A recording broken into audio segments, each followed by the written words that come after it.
అందరికీ నమస్కారం. ముందు వీడియోలో హల్లుల విభాగం గురించి చెప్పుకుంటున్నాం కదా.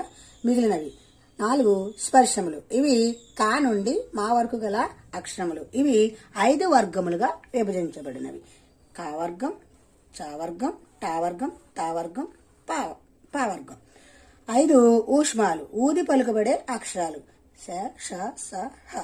6 అంతస్తములు, స్పర్శములకు ఊష్మాలకు మధ్య ఉన్న అక్షరాలు. యా, రా, రా, లా, లా, వ. 7 అనునాసికములు, ముక్కు సహాయంతో పలుకబడతాయి. ఇవి ఇఞ, ఇని, అన, నా, మా. 8 వర్గ యుక్కులు. హల్లులలో ఒత్తి పలికే అక్షరాలను వర్గ యుక్కులు అంటారు. ఈ వర్గం. నెక్స్ట్ అల్ప ప్రాణాక్షరాలు. వర్గంలో మొదటిది, మూడవది వర్గంలో అల్ప ప్రాణాక్షరాలు అంటారు.